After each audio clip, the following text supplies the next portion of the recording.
함께 보실 말씀 사무엘상 16장 6절에서 13절까지 말씀 함께 보겠습니다. 그들이 오매 사무엘이 엘리압에 보고 마음에 이르기를 여호와의 기름 부을 자가 과연 그 앞에 있도다 하였더니 여호와께서 사무엘에게 이르시되 그 용모와 신장을 보지 말라. 내가 이미 그를 버렸노라. 나의 보는 것은 사람과 같지 아니하니 사람은 메모를 보거니와 나 여호와는 중심을 보느니라. 이새가 아비나답을 불러 사무엘의 앞에 지나가게 하매 사무엘이 가로되 이도 여호와께서 택하지 아니하셨느니라.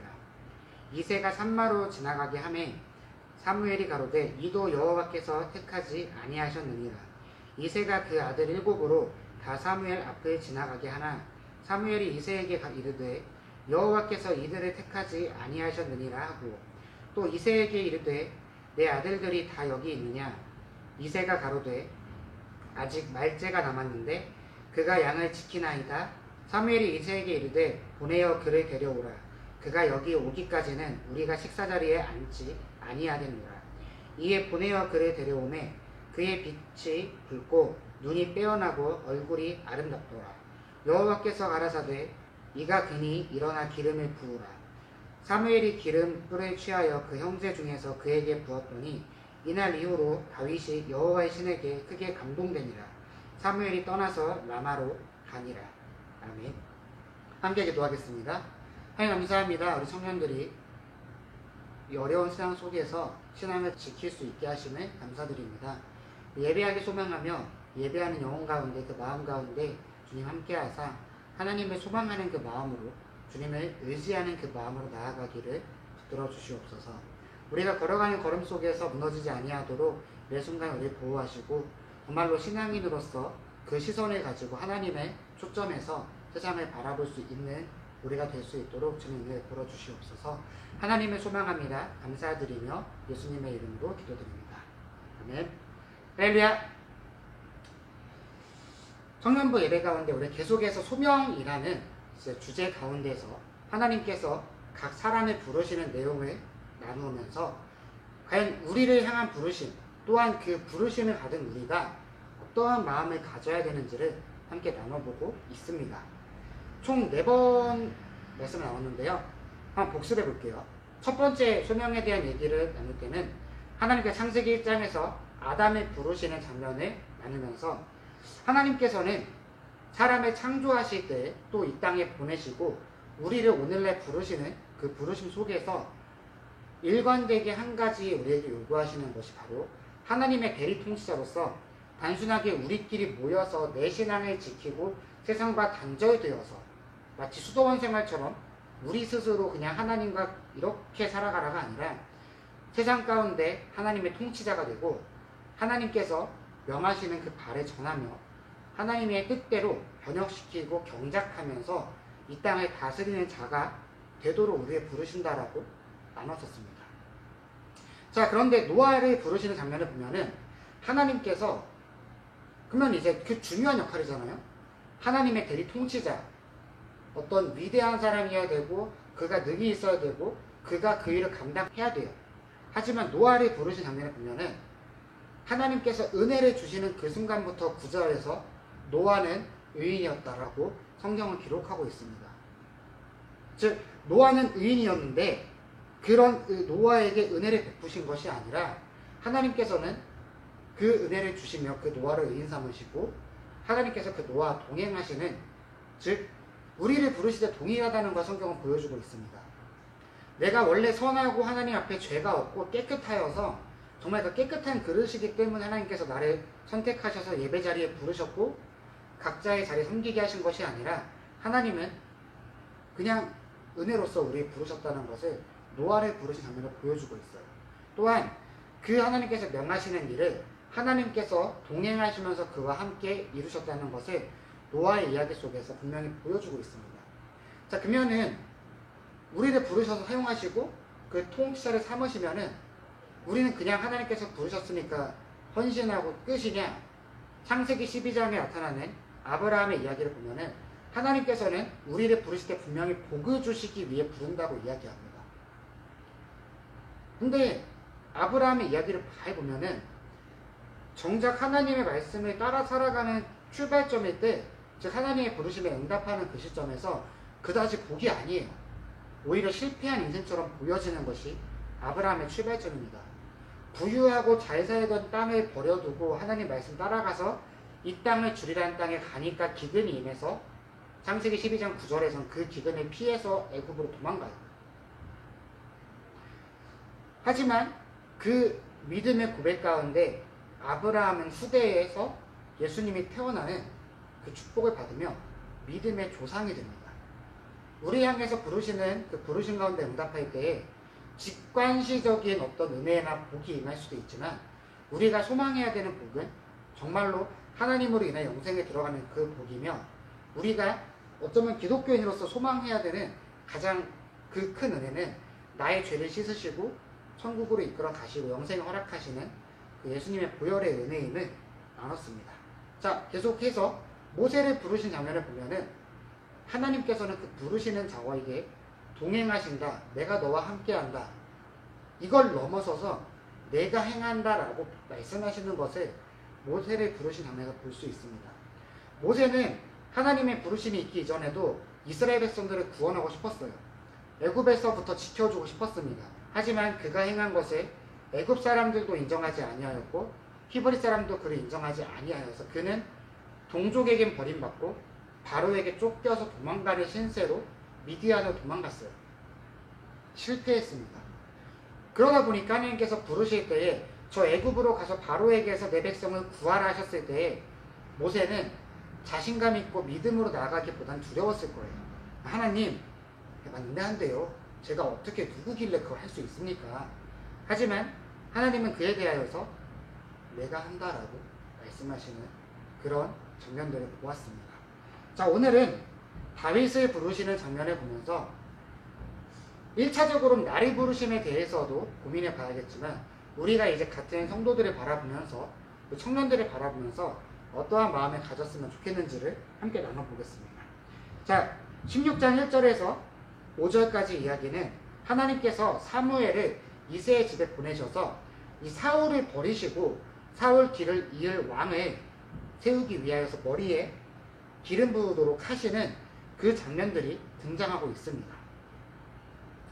당시에는 왕을 세우거나 선지자를 세우거나 제사장을 세우기 위해서는 제사장이 그 머리에 기름을 부음으로써 이 사람이 하나님의 선택받은 사람으로서 어떤 구분되어지는 예식을 갖춘 이후에 그 후에야 그를 왕으로 세우거나 제사장의 역할을 주거나 하는 그런 문화 속에 있었어요. 즉 다윗의 머리에 기름 부은 이 장면은 결국엔 하나님께서 이 사람을 왕으로 세우기 위해서 준비시키는 과정이었고, 더 나아가서는 내가 이 사람을 사울 다음 왕으로 선택하였다라는 것을 보여주는 선포였습니다. 그러다 보니까 사무엘이 이새에게 연락하여서 야, 나 갈 거야, 준비해놔 했을 때 이새는 자신의 자녀들을 모아서 사무엘에 보여주기 위한 준비를 시작합니다. 결국에는 우리 6절 함께 읽어보겠습니다. 그들이 오매 사무엘이 엘리압을 보고 마음에 이르기를 여호와의 기름 부으실 자가 과연 그 앞에 있도다 하였도라. 아멘. 자, 이제 드디어 이새가 자기 자녀들을 보여주는 거예요. 사무엘에게. 자, 첫 번째 아들입니다. 여기 엘리압을 보여드리면서 혹시 이 아들입니까? 하나님께서 다음 왕으로 세우시기 원하셔서 기름 붓고자 하는 그 사람이 이 아들입니까? 라고 물어봅니다. 그런데 그럼 7절 같이 볼게요. 여호와께서 사무엘에게 이르시되 그 용모와 신장을 보지 말라. 내가 이미 그를 버려놓으라. 나의 보는 것은 사람과 같지 아니하니 사람은 외모를 보거니와 나 여호와는 중심을 보느니라. 아멘. 7절을 보니까 아마 엘리압은 전쟁에도 능해 보이고 마치 사울이 다른 백성들보다 키가 한 자나 더 컸던 것처럼 이 엘리압도 어떤 기골이 장대하고 남들이 보기에 정말 소위 저 사람은 진짜 왕이 돼야 돼. 제가 사실 지금 성대모사를 하고 싶은데 여기 같이 모여있으면 했을 것 같거든요. 용기가 안 나서 포기하겠습니다. 뭐 어쨌건 정말 왕이 될 것 같은 그런 외모를 가진 정말 장대하고 능력이 있고 그 아비도 인정하는 아들인 엘리압을 보여줬어요.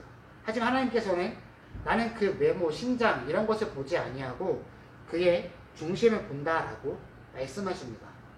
결국에 잘렸어요, 엘리압이. 그래서 두 번째 아들 또 아비나답을 보여줍니다. 이새가 아비나답을 불러 사무엘의 앞에 지나가게 하매 사무엘이 가로되 이도 여호와께서 선택하지 아니하셨느니라. 9절에서 이새가 산마로 지나게 하매 사무엘이 가로되 이도 여호와께서 선택지 아니하셨느니라. 자, 한 명 한 명 계속 보여드리는데 아니래요. 그래서 10절 볼게요. 이새가 그 아들 7으로 다 사무엘 앞에 지나게 하나 사무엘이 이새에게 이르되 여호와께서 이들을 택하지 아니하셨느니라 하고 아멘. 아들들 7명을 다 지나가게 합니다. 근데 사무엘은 그때마다 얘도 아니야, 얘도 아니야, 얘도 아니야 라고 응답을 해요. 결국에 이새가 7째까지 아들까지 지나가게 하고 보니까 아무도 없는 거예요. 분명히 사무엘을 보내실 때 이새의 집으로 가라, 거기서 내가 다음 왕을 선택할 거야 해서 온 사무엘인데 정작 이새의 집에 와보니까 뒤에 없는데 7 아들은 다 아니라고 하시고 라는 상황까지 가게 돼요. 그래서 우리 한번 11절 함께 보겠습니다. 또 이새에게 이르되 내 아들들이 다 여기 있느냐? 이새가 가로되 아직 말째가 남았는데 그가 양을 지키나이다. 사무엘이 이새에게 이르되 보내어 그를 데려오라. 그가 여기 오기까지는 우리가 식사 자리에 앉지 아니하겠노라. 아멘. 이새한테 물어보는 거예요. 아들 더 없냐? 그러니까는 그때 가서 이새가 하는 말이 막내가 하나 있긴 한데요. 그 막내는 저쪽에 들판 가서 양치고 있습니다. 라고 대답을 해요. 무슨 말이에요? 이새가 보기에 저 아들은 왕이 될 것 같지 않다는 거예요. 왕이 될 깜냥도 아니고 그럴 만한 외모도 아니고 그런 능이 있어 보이지도 않았다는 거죠. 즉 무슨 말이에요? 아니 걔가 있긴 한데요. 아닐 것 같은데요. 라고 답을 했다는 거예요. 그러자 사무엘이 그를 데려오라 하고 그가 오기까지 식사 자리에 앉지 아니하겠다. 즉 아직 그 아들까지 봐야 될 것 같아 라고 답을 했다는 거죠. 그러더니 12절 13절에 이르렀을 때 그 다윗이 도착하니까 하나님께서 그때 가서 사무엘에게 저 아들, 저 사람이 내가 다음 왕으로 세울 사람이다라고 말씀하시는 것을 성경은 보여줍니다.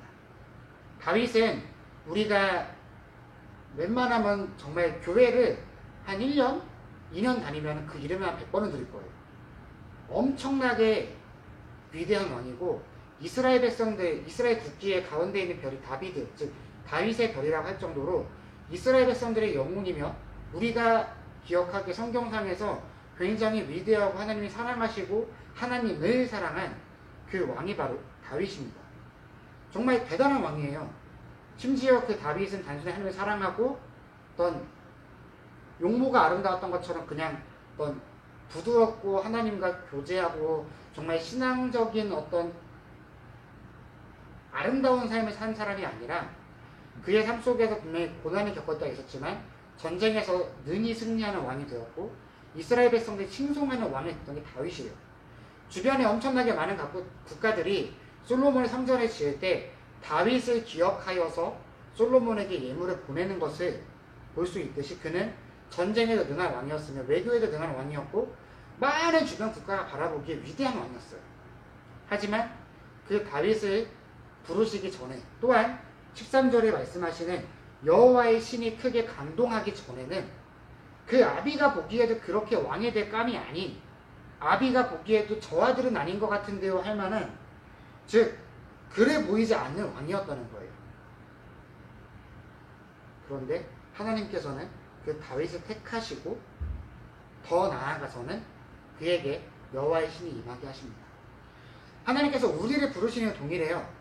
우리가 능력이 있고 대단하고 뛰어나기 때문에 부르신 것이 아닙니다.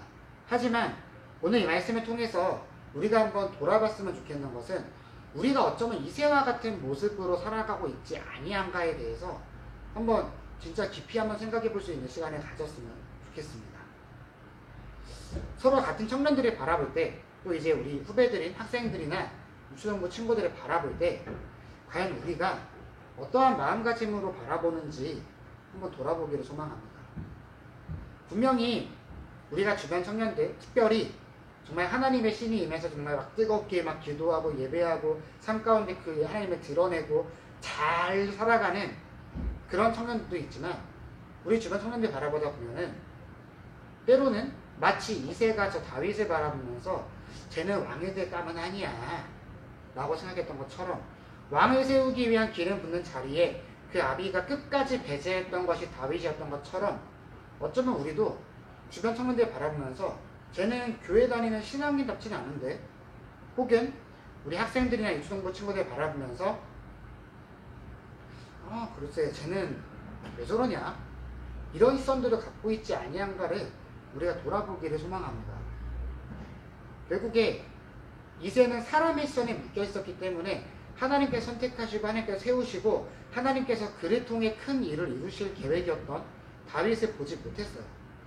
심지어 사무엘조차도 하나님의 선지자조차도 제사장의 마지막 사사이며 정말 위대한 사람이었던 사무엘조차도 처음에 엘리압을 바라보면서 이 사람 장난 아닌데 딱 왕이 될 감이야 라고 생각하고 하나님 앞에서 그의 용모를 바라보지 말라는 이야기를 들었던 것처럼 결국에 그 자리에 있던 그들 모두는 눈에 보이는 무언가를 바라보고 눈에 보이는 무언가에 묶여졌다는 거예요. 하지만 하나님께서는 그 내면에 보시고 그 내면 가운데 있는 하나님의 향한 사랑과 또한 하나님께서 주신 은혜를 바라보시고 결국에 그에게 여호와의 신이 크게 감동하여서 왕이 되는 다윗이 되게 됩니다. 청년들께 한번 질문을 던져보고 싶어요. 과연 우리가 다른 청년들을 바라볼 때 판단하지 아니하는지, 다른 우리 엘림의 가족들 안에 누군가를 바라볼 때 판단하며 재단하고 계산하고 저 사람은 저렇게 살아가고 저런 모습이고 저런 신앙의 삶이니까 저 사람은 이런 사람이다라고 판단하고 있지는 아니한지 우리가 우리의 과거를 돌아보기를 소망합니다. 하나님께서 선택하셨고 하나님의 영이 임하였고 하나님의 은혜가 있었기 때문에 다윗은 그 아비가 보기에도 연약했던 그 다윗이 아니라 하나님의 대리 통치자이고 이스라엘의 통치자인 다윗 왕이 돼요. 그 하나님께서는 처음부터 그에게 그러한 은혜가 있음을 알고 계셨습니다. 어쩌면 우리가 이러한 실수를 하며 살아가는지도 몰라요. 한번 생각해 봅시다. 혹시나 여러분이 보기에 정말 얘는 교회 다니는 사람이 맞아? 얘는 저런 신앙의 위치에 있는 사람이 맞아? 이 사람은 과연 저런 소위 직분, 저런 위치, 저런 사람이 맞을까라는 생각들을 우리가 가지는 누군가가 있지 아니한가요? 만약에 하나님께서 그 안에 그 중심을 보시면서 여호와의 신이 임하고 하나님을 선택하시잖아요. 그러면은 그 외모가 어떻고 그의 삶이 어떻고 그렇지 간에 그는 돌이키고 하나님 앞에 오며 하나님께서 이끌어 가시는 그 삶 속에서 오히려 그럴 능이 없어 보이고 그럴 만한 아무런 무언가도 없던 그 사람이 다윗왕과 같이 되는 것이 우리 앞에 펼쳐질 수도 있습니다. 대학교 1학년 때의 일인데요. 이제 우리가 흔히 총신대라는 학교에 되게 환상이 많아요. 마치 총신대학교 학생들은 다 선할 것 같고 다 착할 것 같고 정말 신앙의 모범생들이 모여있는 공간일 것 같죠. 저도 그렇게 생각하고 갔었어요. 그런데 정작 총신대를 가보니까 생각보다 안 다른 거예요. 이미 한번 저는 동산고등학교를 가면서 한번 깨졌었어요. 미션스쿨, 기독교 학교를 하다 보니까 뭔가 쌤들도 다를 것 같고 학생도 다를 것 같고 뭔가 정말 다른 공간일 줄 알았지만 그냥 가보니까 그냥 공부 잘하는 학교더라고요.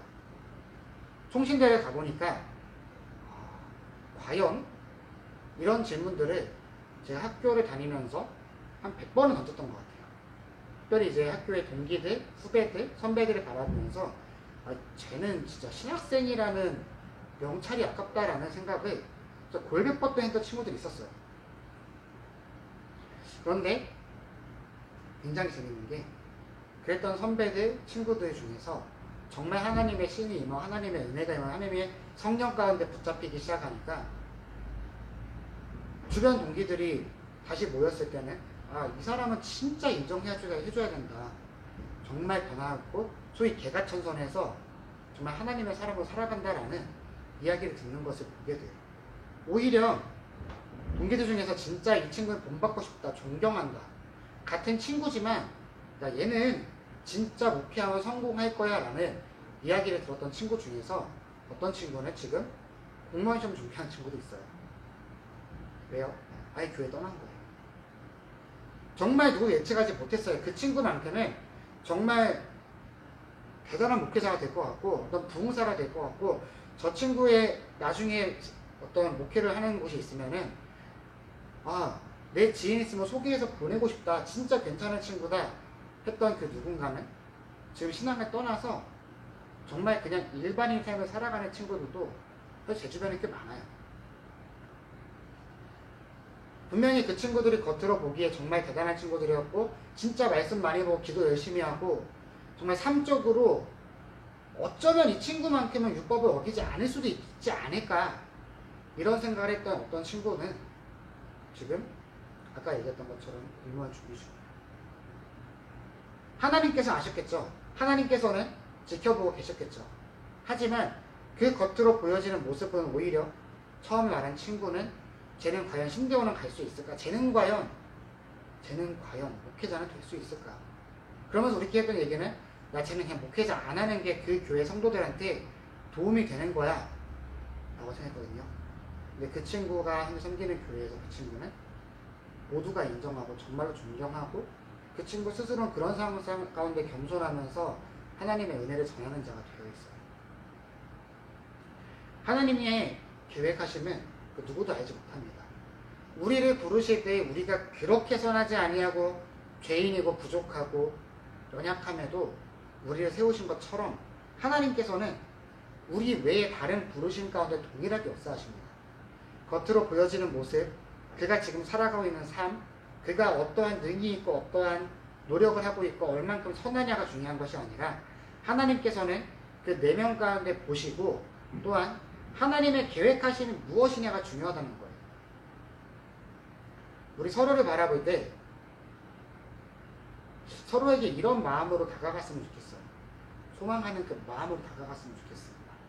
하나님께서 그 청년을 바라볼 때에 어떠한 마음이실지 또한 하나님께서 그 청년 가운데 어떠한 계획을 갖고 계신지를 우리가 함께 기도하며 고민하며 하나님의 시선을 바라보기에 노력합시다. 결국에 사무엘이 하나님께 질문하고 그 하나님의 시선을 바라봤을 때 다윗은 용모가 아름다운 자였고 붉은 자였고 그는 그 왕이 될 만한 능을 가진 사람이었으며 그 다윗은 결국에 가장 위대한 왕이 됩니다. 우리가 항상 진짜로 조심했으면 좋겠는 것은 우리 주변에 있는 누군가의 어떠한 지금 보여지는 모습으로 판단하여서 그 사람의 미래를 재단하고 그 사람의 신앙을 재단하고 그 사람의 하나님과의 관계를 우리가 결정짓고 판단하고 비방하며 무언가 그것이 정답인 것처럼 결정하는 우리 인간의 약점을 조심할 수 있었으면 좋겠습니다. 무언가 상황을 바라보면서 이럴 것이다. 그렇게 얘기하다 보니까 진짜 그런 게 되어져 있고 그런 게 되고 나니까 그 사람은 그냥 교회 안 왔으면 좋겠어. 이런 이야기들이나 이런 생각들이 우리 안에 채워지지 않기를 소망합니다. 또한 신앙생활을 어려워하는 누군가를 바라볼 때 삶 속에서 하나님의 사람답지 못한 누군가를 바라볼 때 그것을 판단하고 재단하여서 저 사람은 저런 모습이니까 신앙인이 아니야. 하나님의 사람이 아니야. 라고 판단하는 것이 아니라 하나님께서 역사하실 것을 소망하고 기대하고 하나님께서 역사하셨을 때 그 부르심에 응답하고 함께 동행할 때에 과연 어떠한 모습이 될까? 어떠한 은혜가 임할까를 함께 소망하며 기도하는 그 청년들에게 소망합니다. 1청, 2청 임원분들 또한 예배를 드리는 모든 청년들 그리고 지금 예배를 드리지 아니하고 있지만 앞으로 예배 드릴 모든 청년들께 요청하고 소망합니다. 우리 청년부가 그런 청년부가 되었으면 좋겠습니다. 서로를 바라볼 때 현재의 그 모습을 판단하고 이 사람은 이런 사람이다. 라고 손가락질하며 그가 나에게 준 상처들로 인하여서 누군가를 비방하고 누군가를 미워하고 누군가를 계산하고 그 사람은 이런 사람이라 어쩔 수 없어. 이 상황은 어쩔 수 없는 거 해결할 수 없어. 저 사람은 차라리 신앙인이 아니었으면 좋겠어 라는 그런 생각들이 우리 안에 채워지지 않기를 소망합니다. 실제로 제 주변 친구들 교회 중에는 제 친구 섬기는 그 교회 중에서 그러한 어려움으로 인하여서 청년들 안에서 싸움이 생기고 서로 비방하고 정말로 불미스러운 상황까지 나가는 교회들이 종종 있더라고요. 사실 우리 교회도 신앙의 성장 상태가 다르고 서로 바라보기에 어쩌면 정말 신앙인 같지 않은 누군가가 있을 수 있어요. 하지만 중요한 것은 그의 외모, 그의 어떠하게 살아가는지가 아닌 하나님께서 부르시는가, 하나님의 부르심이 그 안에 있고 그가 그 부르심에 응답하여서 하나님 앞에 나아오는가, 이거라는 거예요. 우리가 서로를 바라볼 때 소망하는 눈으로 바라보기를 소망합니다. 서로를 바라볼 때 하나님의 시선으로 바라보기 위하여 기도하고 나 자신의 눈과 나 자신의 욕심과 초점과 생각을 쳐내려가며 복종시켜서 하나님 앞에서 겸손히 주님의 그 은혜를 의지하며 나아가는 우리 모든 청년 되어지기를 소망하며 말씀을 맺도록 하겠습니다. 하나님 감사합니다. 우리 청년들 이 예배 가운데 주님의 은혜가 가득함을 소망합니다. 하나님께서 말씀하시는 말을 바로 깨달으며 그 삶 가운데 적용하고 정말로 신앙인으로서 하나님의 자녀로서 살아갈 수 있음을 소망합니다. 우리 마음 가운데 함께 하시고 우리 생각 가운데 함께 하시며 주님께서 역사하시는 그 길을 걸어가기 소망하오니 이 시간 함께 하시고 우리가 예배드린 그 자리 가운데 역사하사 하나님을 경험하는 우리가 될 수 있도록 주님 붙들어 주시옵소서. 감사드리며 예수님의 이름으로 기도드립니다. 아멘.